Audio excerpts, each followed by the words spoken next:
पटेल प्रहलाद भी होगी राहुल गांधी के समर्थन में आए पूर्व चुनाव आयुक्त की बिहार एनडीए में हुई बगावत की।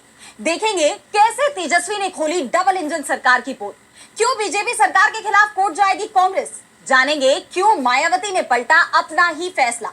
और बुलेटिन के आखिर में देखेंगे भारत पाकिस्तान मैच को लेकर घिरी मोदी सरकार को। लेकिन दिन भर की तमाम बड़ी खबरों से पहले एक नजर आज की सुर्खियों पर।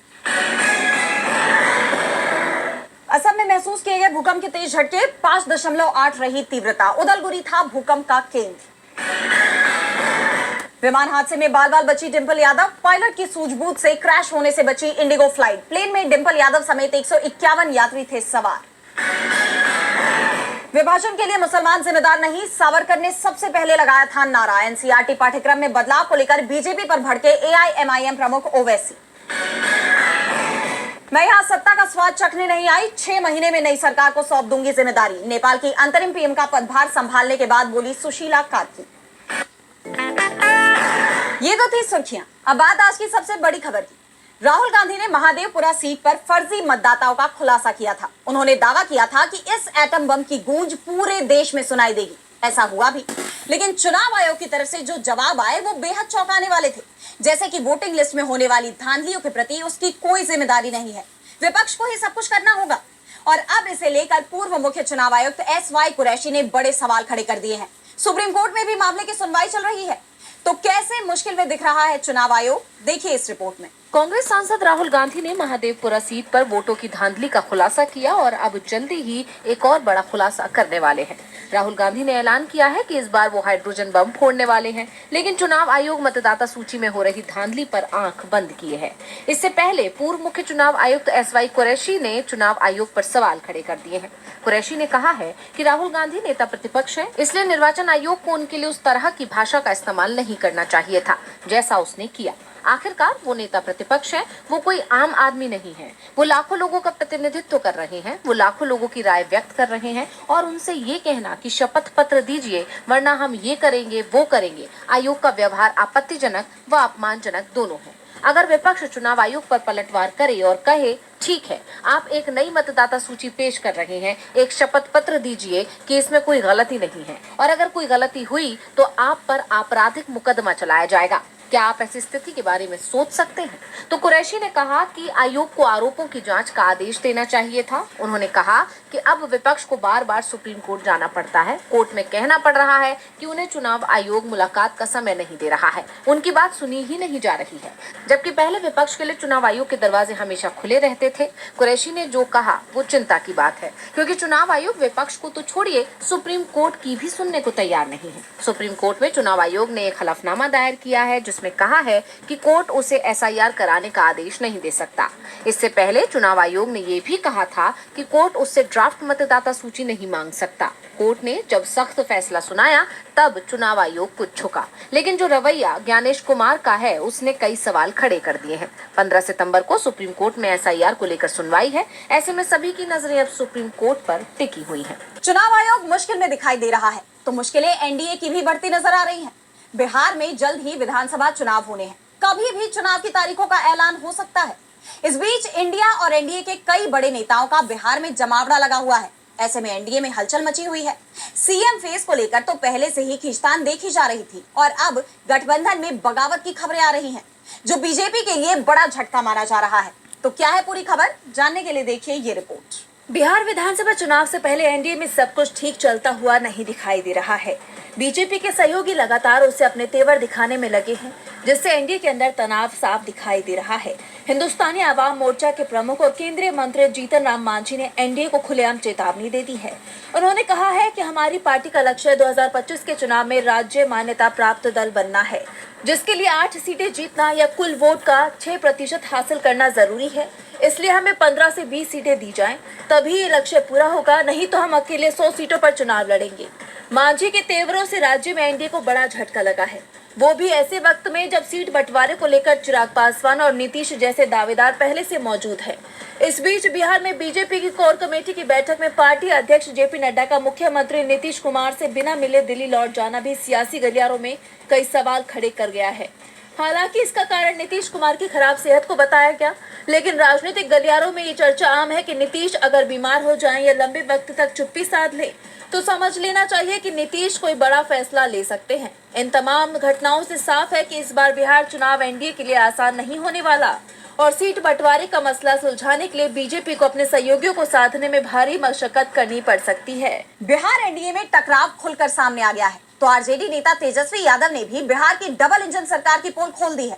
तेजस्वी अचानक जीएमसीएच अस्पताल पहुंच गए, जहां उन्होंने खुद एक न्यूज रिपोर्टर की तरह अस्पताल की अव्यवस्थाओं को उजागर किया, तो साथ ही पीएम मोदी को अपने बिहार दौरे के वक्त इस अस्पताल का दौरा करने की भी अपील की।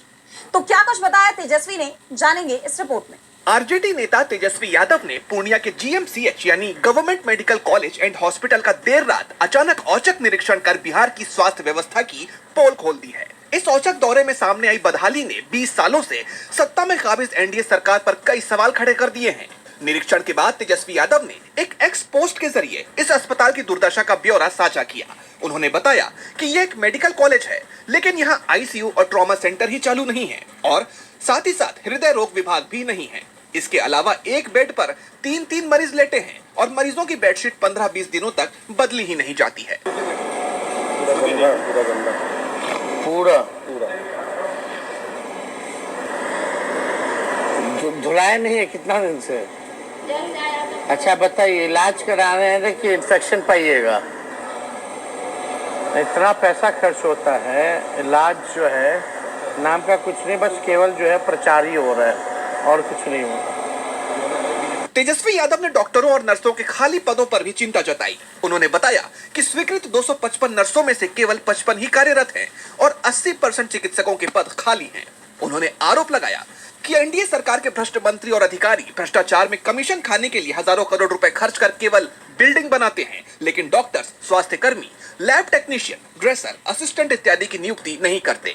कमीशन के लिए हजारों करोड़ के स्वास्थ्य उपकरण खरीदते हैं, लेकिन उन्हें चलाने के लिए टेक्नीशियन की बहाली नहीं करते। इसके साथ ही तेजस्वी यादव ने निरीक्षण के बाद कहा, दुख होता है देख करके कि नरेंद्र मोदी जी 11 साल प्रधानमंत्री, नड्डा जी आज बिहार में आए, हेल्थ मिनिस्टर रह चुके हैं, 20 साल से नीतीश कुमार जी मुख्यमंत्री, एनडीए की सरकार, और ये बिल्डिंग किस काम का है?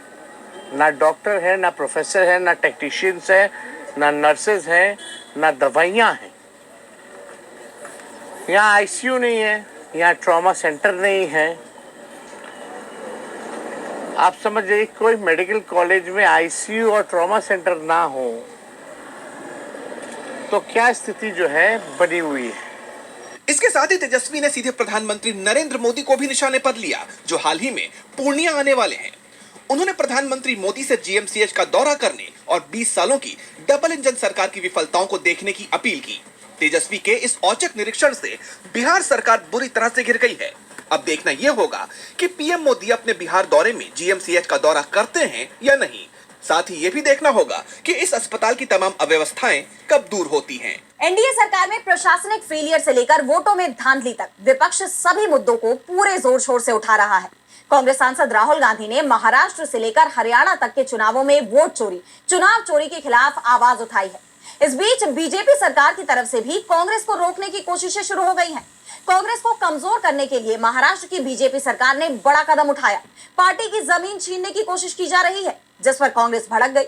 तो क्या है पूरा मामला, जानने के लिए देखिए ये रिपोर्ट। वोट चोरी से लेकर संविधान तक तमाम मुद्दों पर कांग्रेस के आरोपों से बीजेपी बुरी तरह घिर गई है और अब जब वो उन आरोपों पर अपनी सफाई भी पेश नहीं कर पा रही, बीजेपी खुद को बचाने में नाकामयाब दिखाई दे रही है, तो उसकी तरफ से कांग्रेस को कमजोर करने की कोशिश की जा रही है। जो कदम महाराष्ट्र की फडणवीस सरकार की तरफ से उठाए जा रहे हैं, उसे देख ऐसा ही लग रहा है। दरअसल मुंबई में कांग्रेस का दफ्तर जिस जमीन पर है, उसे अब आरबीआई को देने की तैयारी हो रही है। मुंबई मेट्रो रेल कॉर्पोरेशन यानी MMRCL ने नरीमन पॉइंट में कांग्रेस दफ्तर की 4.2 एकड़ की जमीन 3,472 करोड़ रुपए में आरबीआई को सौंपने की डील साइन की है, जिसका कांग्रेस ने कड़ा विरोध किया। इस डील के खिलाफ पार्टी ने कोर्ट जाने की भी चेतावनी दी है। कांग्रेस ने कहा कि ये डील मनमानी और अहंकार पूर्ण है, इसे तुरंत रद्द किया जाना चाहिए। हम इस जमीन के स्टेक होल्डर हैं और अगर सौदा रद्द नहीं हुआ तो हम अदालत का दरवाजा भी खटखटाएंगे। टाइम्स ऑफ इंडिया की रिपोर्ट के मुताबिक Do you need a loan? Sachin Sawant ने फडणवीस सरकार पर यह आरोप भी लगाया कि सरकार ने लिखित वादा किया था कि पार्टी को उसी जगह पर पुनर्वास मिलेगा, लेकिन अब बैकग्राउंड बताए बिना ये जमीन आरबीआई को सौंप दी गई।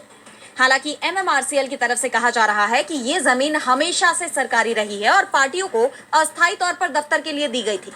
ऐसे में इस मामले में विवाद बढ़ता जा रहा है। अब सवाल ये है कि क्या वाकई ये कांग्रेस को कमजोर करने की कोशिश है?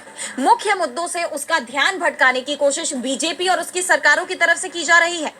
अब इस मामले में कांग्रेस क्या कदम उठाती है, ये देखना होगा। बीजेपी सरकार के फैसले के खिलाफ कांग्रेस ने कोर्ट जाने की धमकी दी है, तो संकट मायावती की पार्टी बीएसपी के अस्तित्व पर भी मंडरा रहा है।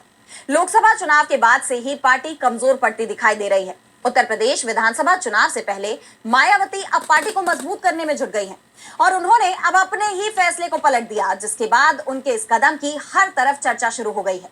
तो क्यों पलटा मायावती ने अपना फैसला? जानने के लिए देखिए ये रिपोर्ट। एक वक्त उत्तर प्रदेश की सत्ता में काबिज रही बसपा के अस्तित्व पर अब संकट गहरा गया है। बसपा प्रमुख मायावती अपनी पार्टी को मजबूत करने के लिए एक के बाद एक फैसले ले रही हैं। पार्टी के नेताओं पर एक्शन ले रही हैं, लेकिन बाद में अपने ही फैसलों को वो पलट दे रही हैं। और अब उन्होंने एक और बड़ा फैसला किया है। मायावती ने अपने समधी और आकाश आनंद के ससुर अशोक सिद्धार्थ को केंद्रीय कोऑर्डिनेटर बनाकर 4 राज्यों का जिम्मा सौंपा है। कुछ वक्त पहले मायावती ने अशोक सिद्धार्थ को पार्टी विरोधी गतिविधियों के आरोप में निष्कासित कर दिया था। उनके इस फैसले ने सबको चौंका दिया, लेकिन हाल ही में अशोक सिद्धार्थ ने मायावती से माफी मांगी, जिसके बाद उन्हें पार्टी में अब वापस ले लिया गया और अब उन्हें बड़ी जिम्मेदारी भी सौंप दी गई।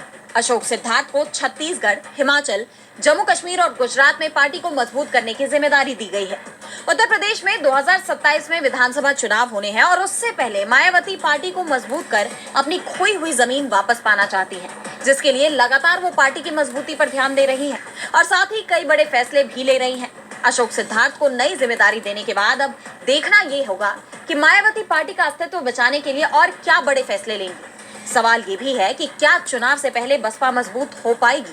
मायावती अपनी पार्टी के अस्तित्व को बचाने की कोशिशों में जुट गई हैं, तो बचाव करते गडकरी भी दिखाई दिए खुद पर लगे आरोपों को लेकर। इथेनॉल विवाद को लेकर केंद्रीय मंत्री नितिन गडकरी बुरी तरह फंसते नजर आ रहे हैं।